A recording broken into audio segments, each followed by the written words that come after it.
భగవంతుడు నిన్ను చల్లగా చూస్తాడు. ఏంట్రా విషయం? నాకు పోస్టింగ్ ఆర్డర్ వచ్చింది. అలాగా? మన ఊళ్ళోనే నన్ను ఎస్ఐగా అపాయింట్ చేశారు. చాలా సంతోషంరా.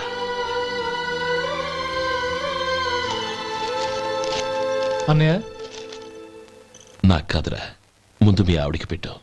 ఇదంతా అమ్మాయి అదృష్టం. నీకు ఉద్యోగం రావాలని ఎన్ని నోములు నోచిందో, ఎందరు దేవుళ్లకు మొక్కిందో. వెళ్ళి మీ ఆవిడికి పెట్టు. అరే, ఏంటమ్మా ఇది? నా మొహం చూస్తే ఎలాంటి పనైనా నాశనం అయిపోతుందని, నేను నష్ట జాతకురాలని మా నాన్న ఎప్పుడు అంటుండేవారు. అదే నా మనసులో నాటుకుపోయింది. ఆ రోజు మీరు కుంకుమ భరిని అడిగినప్పుడు శుభమా అంటూ పెళ్లి చేసుకోబోయే ఆ పిల్లకి నా చేతులతో కుంకుమ ఇచ్చానంటే ఎక్కడ శుభం జరుగుతుందోనని భయపడ్డానండి. అందుకేనండి మీరు బయటికి వెళ్తూ గొడుగు అడిగినా ఇవ్వకపోవడం, ఎదురు రాకపోవడం. అంతేగాని నా బతుకులో వెలుగు నింపిన మిమ్మల్ని అవమానించేంత దుర్మార్గురాలి కాదండి.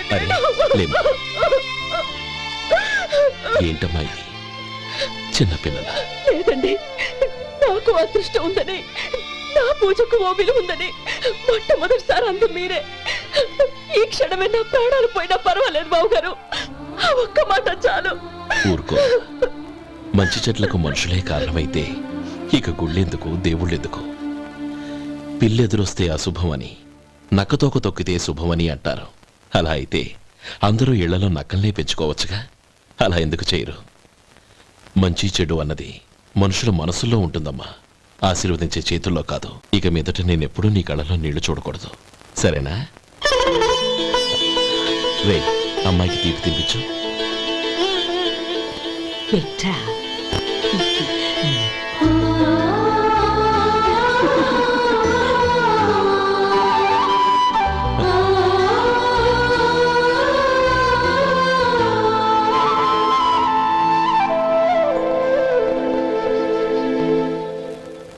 మధు, చిన్నప్పుడు నేను ఒక్కడనే కష్టపడుతున్నానని, నాకు సాయంగా ఉండాలని చదువు అవ్వలేదన్న వంకతో చదువు మానేశావు.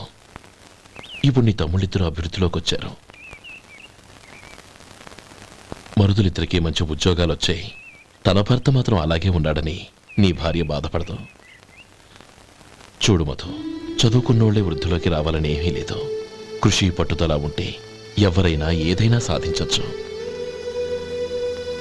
నీకు తెలివితేటలున్నాయి. నువ్వు తలుచుకుంటే కానిదంటూ ఏదీ లేదు. పైగా నీకు సాయిగా మేమందరం ఉన్నాం.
రా బాబు రా. నమస్కారం అండి. వచ్చే వారి నుంచి 100 పచ్చడి బాటిళ్లు, 100 మసాలా ప్యాకెట్లు ఎక్కువేయండి. అలాగేనండి. మార్కెట్లో మీ ప్రోడక్ట్స్ మంచి పేరు వచ్చింది. చాలా సంతోషం అండి. వస్తానండి. Best of luck.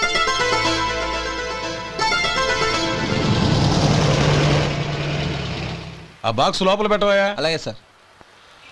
ఇక మీద మీ ఆర్డర్లు సగం వేయండి, సరిపోతుంది. అదేంటండి? మీ పచ్చళ్ళు అమ్ముడుపోక చాలా స్టాక్ అలాగే ఉండిపోయింది.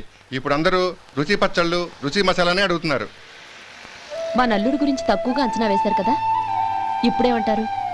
ఎలాగైతేనే అతను వృద్ధిలోకి వస్తే చాలు. వాళ్ళు బాగుంటే నాకు సంతోషమేగా. ఎవడ్రా వాడు?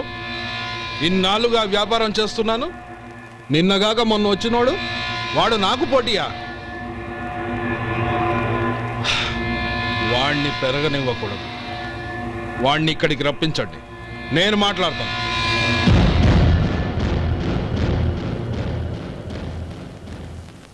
నమస్కారం అండి. మ్మ్. రమ్మన్నారంట. నీ పచ్చళ్ళ కంపెనీ మూసేయాలి. నీకెంత కావాలి? 5 లక్షలు ఇస్తాను. చాలా? 5 లక్షలు కాదు, 50 లక్షలు ఇచ్చినా నా కంపెనీ మూయడం జరగదు. బాగా ఆలోచించుకొని చెప్పు. ఈ వ్యాపారంలో పుట్టి పెరిగినోడ్ని, నాతో పోటీ పడకు. నా చేతి కింద 6,000 మంది పనిచేస్తున్నారు. ఆంధ్ర మొత్తం నాకు బ్రాంచులు ఉన్నాయి. నేనే మార్కెటింగ్ చేయలేకపోతున్నాను. ఆఫ్టర్ ఆల్ ఒక కుటీర పరిశ్రమలా పెట్టుకొని నువ్వెలా మార్కెటింగ్ చేయగలవు? 6,000 మంది వర్కర్స్ని పెట్టుకుని ఆంధ్ర మొత్తం బ్రాంచీలున్న మీరే నా కంపెనీ చూసి భయపడుతున్నారంటే నా సరుకుల నాణ్యత ఉందనేగా. ఆ నాణ్యత ఉన్నంత వరకు నాకెవరూ పోటీ కాదు. ఈ ప్రపంచంలో నేను ఎక్కడైనా మార్కెట్ చేయగలను. వస్తాను.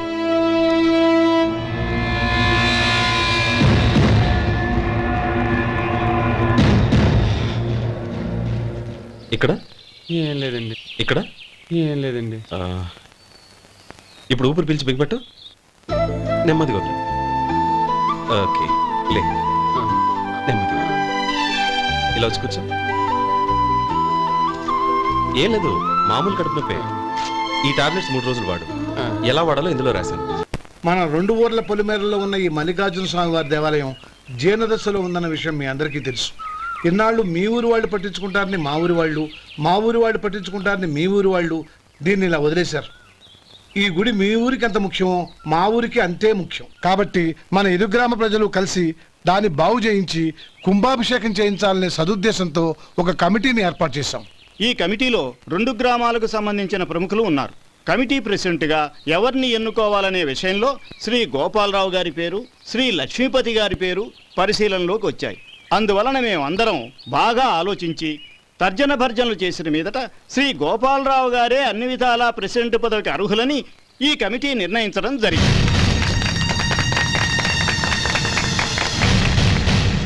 అంచేత ఈ ఉభయ గ్రామ ప్రజలు శ్రీ గోపాలరావు గారికి ఉదారంగా విరాళాలు అందజేసి ఈ శుభకార్యాన్ని జయప్రదం చేయవలసిందిగా కోరుతున్నాం. ఏంటి ఇంకా రాలేదా? ఏంటయ్యా, టైం 10 అవుతోంది. బోర్డు మీద 10 గంటలను రాసింది. మీ డాక్టర్ ఇంకా రాలేదు. అసలు మీ డాక్టర్ కి టైం సెన్స్, పంక్చువాలిటీ ఏమైనా ఉన్నాయా? ఇంతకీ మీరెవరండి? నేను డాక్టర్ అమ్మని. ఓహో, మీరు డాక్టరేనా? డాక్టర్ అంటే డాక్టర్ని కాదయ్యా, డాక్టర్ని చేసుకోబోయేదానని అర్థం.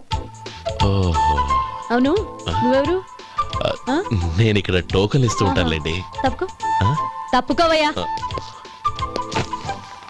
అవును, మీ డాక్టర్ కి ఎవరో అన్నయ్య ఉన్నాడంట కదా, ఎలాంటోడు? ఎలాంటోడంటే అదేనయ్యా, చాలా కోపిస్తని విన్నాను. ఎందుకని అడుగుతున్నారు? ఎందుకంటావేంటయ్యా? ఆ అన్నయ్య మాట వినగానే మీ డాక్టర్ గడగడా వణికిపోతాడు. అసలు డాక్టర్ చదివే తమ్ముణ్ణి అలా భయపెట్టచ్చా? తప్పు కదా? తప్పేనండి. కాని కాని నాకు మీ డాక్టర్కి పెళ్ళవని ఆ అన్నయ్య సంగతి అప్పుడు చెప్తాను. ఏం చేస్తారండి? ఏం చేస్తానా, సంవత్సరం తిరగకుండానే కవల పిల్లల్ని కని వాళ్ళ అన్నయ్య చేతిలో పెడతాను. వాళ్ళకి 5 సంవత్సరాలు వచ్చేసరికి ఆయన్ని బాగా మొట్టికెళ్ళేస్తారు. అలా నా కసి తీర్చుకుంటాను. ఈ డాక్టర్ ఎప్పుడు వస్తాడో ఏంటో.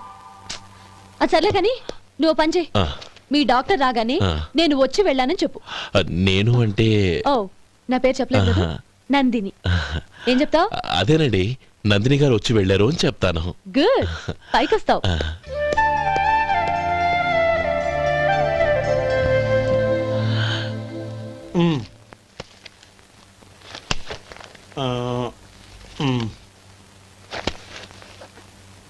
దీంతో మొత్తం 4,98,200 అయ్యాయి.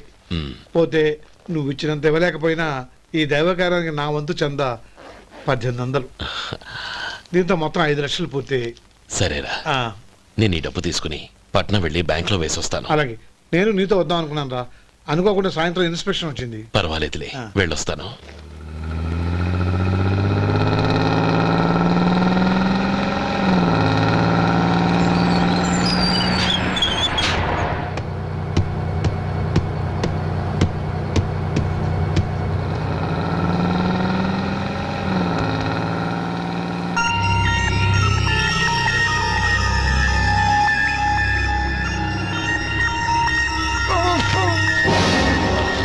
అయ్యో మూర్ఛ మూర్ఛ బసాపండి బసాపండి.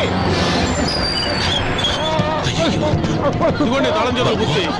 ఈ తాళాలు చేతిలో పెట్టండి. వీటి వల్ల ప్రయోజనం లేదు. నాలుగు ఖర్చుకోకుండా పళ్ళ మధ్య పెట్టడానికి గట్టిగా ఏదైనా ఉంటే ఇవ్వండి. ఇదిగో ఇది చూడండి.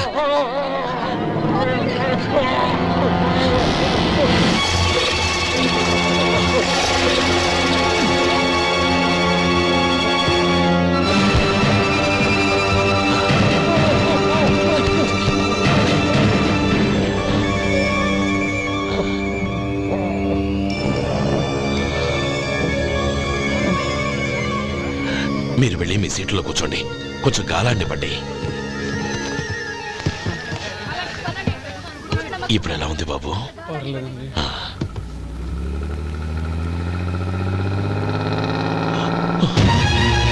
అయ్యో, నా బ్యాగ్ ఎవరైనా చూసారా? అందులో 5 లక్షలు ఉన్నాయి. నా బ్యాగ్ వెంటనే బస్ ఆపండి. ఎవరిని కింద దిగవద్దు. అందరినీ చెక్ చేయండి. నా అంచనా తప్పు కాలేదు. వాడి మంచితనమే వాడిని దెబ్బకొట్టింది. మన వాళ్ళని పంపించి గుడి తాలూకు డబ్బు కొట్టేశాడని పోలీస్ కంప్లైంట్ ఇవ్వండి. ఇప్పుడు ఆ స్టేషన్లో ఎస్ఐ వాడి తమ్ముడే.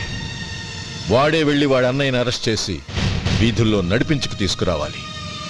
అది నేను కళ్ళారా చూడాలి, మనసారా సంతోషించాలి. అయ్యో గోపాలం గారు, మీరు దేవస్థానం సొమ్ము దొంగిలించారని ఎవరో పోలీస్ కంప్లైంట్ ఇచ్చారంట. మిమ్మల్ని అరెస్ట్ చేయడానికి మీ తమ్ముడు గారు వస్తున్నారు.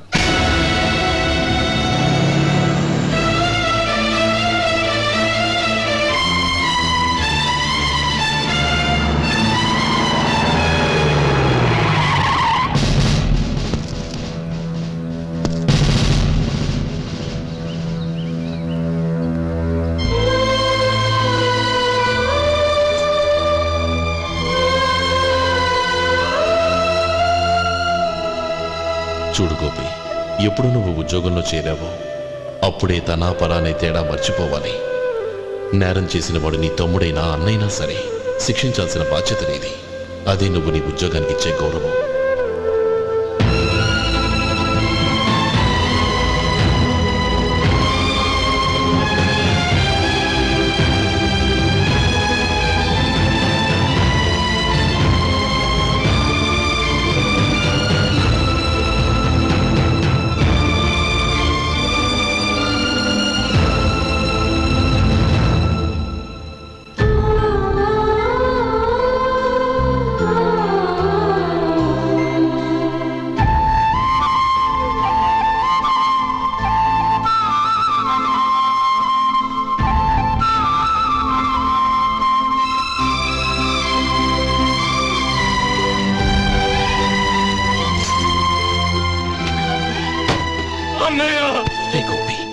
ఏమిట్రా ఇది?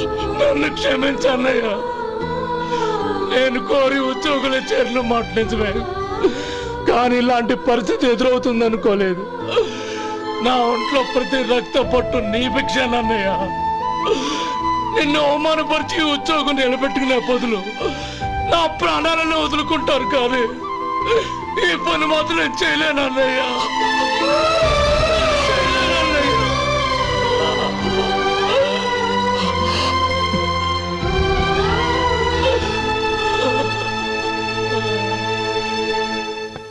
ఏరా, ఇన్నేళ్లు కష్టపడి సంపాదించిన ఉద్యోగానికి రాజీనామా చేస్తావా? కనీసం నీ పెళ్ళాం ఏమనుకుంటుందోనని ఆలోచించావా? ఇందులో అనుకోవడానికి ఏముంది మామగారు? ఎండనక వాననక కష్టపడి ఓ తండ్రి కంటే ఎక్కువగా ఈయన్ని పెంచి పెద్ద చేశారు బావగారు. అలాంటి దేవుణ్ణి అరెస్ట్ చేసే ఆ ఉద్యోగం ఈయనకు అవసరం లేదు. బాగుంది. అన్నకు తగ్గ తమ్ముడు, తమ్ముడికి తగ్గ పెళ్ళాం. సరే, మీ ఇష్టం. నానమ్మ, అన్నయ్యడి. నమస్కారం అండి. ఓ నువ్వా? రా కూర్చో. పర్వాలేదండి. ఏంటి ఇలా వచ్చావు? ఆ రోజు నా కంపెనీని మూసేయమన్నారు. ఇప్పుడు నేను మూసేయడానికి సిద్ధంగా ఉన్నాను. దానికి ప్రతిఫలంగా నాకు 5 లక్షలు కావాలి. అలాగే, నీకు కావాల్సిన 5 లక్షలు నేను ఇస్తాను. చాలా థ్యాంక్స్ అండి. కానీ మీరు మీ కంపెనీని మూసేయక్కర్లేదు. సార్, అవును మిస్టర్ మధు, మీ అన్నగారికి జరిగిన అన్యాయం గురించి తెలుసుకున్నాను. మీ కుటుంబం గురించి కూడా విన్నాను. సహజంగా అందరూ ఐకమత్యానికి ఉదాహరణ రామలక్ష్మణులు అంటారు. కానీ ఆ రామలక్ష్మణులు ఎలా ఉంటారనేది పుస్తకాల్లో చదవడం తప్ప ఎవ్వరూ చూడలేదు. మీ అన్నదమ్ములను చూస్తే ఆ రామలక్ష్మణులు ఇలాగే ఉండేవారేమో అనిపిస్తుంది.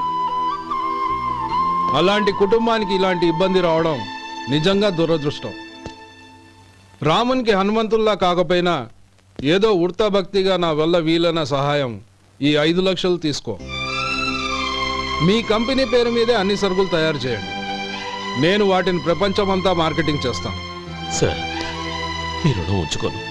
తొందరలోనే తీర్చేస్తాను. స్నేహితుల మధ్య రుణాలేంటి మధు? We are friends.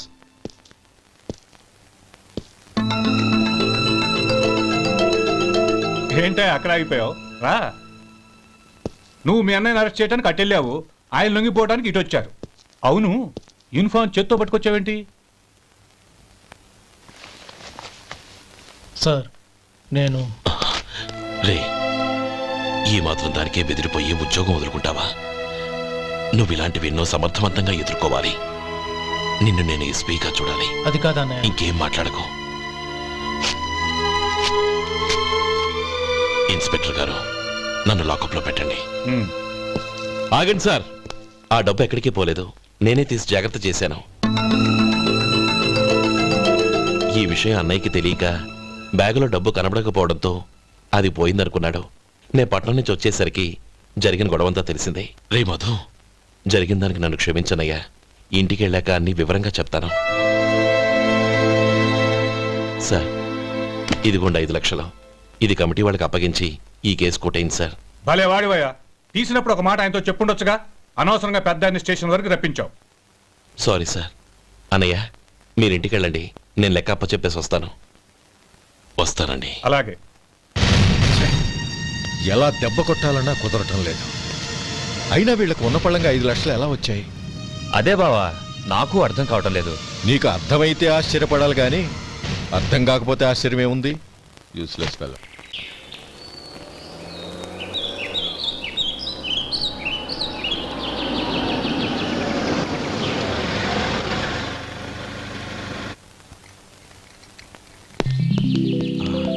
నువ్వు ఇక్కడే ఉండు.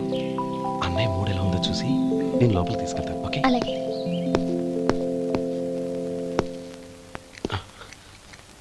అన్నయ్య, ఏంట్రా? నేను చాలా రోజుల నుంచి నీకు విషయం చెప్తున్నాను, గుర్తుందా? ఏ విషయం? అదే అన్నయ్య, నేను ఓ అమ్మాయిని ఓ అమ్మాయిని లవ్. ఓహో, లవ్ చేస్తున్నావా? ఆ విషయం నువ్వు నాకెప్పుడు చెప్పావురా? ఊళ్ళో అందరూ అనుకుంటుంటే నేను విన్నాను. సారీ అన్నయ్య, నీకు చాన్నాళ్ళుగా చెప్పాలనుకుంటున్నాను కదా, అందువల్ల చెప్పేశానేమో అనుకున్నాను. ఓహో, ఆ అమ్మాయి వచ్చిందన్నయ్య, బయట నిలబడి ఉంది. బయట నిలబెట్టడం ఏమిట్రా? లోపలికి తీసుకురా. అలాగే అన్నయ్య. ఏయ్, అన్నయ్య మంచి మూడ్లో ఉన్నాడు, రా. కమ్.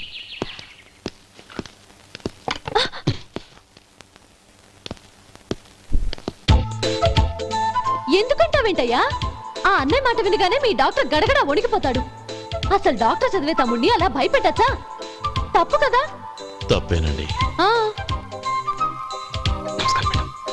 నమస్కారం. అదేంట్రా, మనిషో పక్కనుంటే నమస్కారం ఇంకో పక్కన ఉంది? అది మర్యాద అన్నయ్య, మర్యాద. ఆహా, అవును, నీ పేరేంటమ్మా? నందిని. ఆ నందిని. నందిని అన్నయ్య. ఏ, ఆ మొక్క తను చెప్పలేదా? పెద్దలంటే మహాగౌరవం అన్నయ్య. మేమిద్దరం ఇంత క్లోజ్ ఫ్రెండ్స్ కదా, ఆయన నాతో కూడా ఎక్కువ మాట్లాడదు ఓహో కదా. నాకు మీ డాక్టర్కి పెళ్ళవని, అప్పుడు అన్నయ్య సంగతి చెప్తాను. ఏం చేస్తారండి? ఏం చేస్తానా?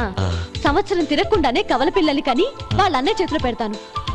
వాళ్ళకి 5 సంవత్సరాలు వచ్చేసరికి ఆయన్ని బాగా ముట్టిగలేస్తారు. అవును, అమ్మాయి మోహం చూడకుండా నిర్ణయం ఎలా తీసుకోనరా? తలెత్తు.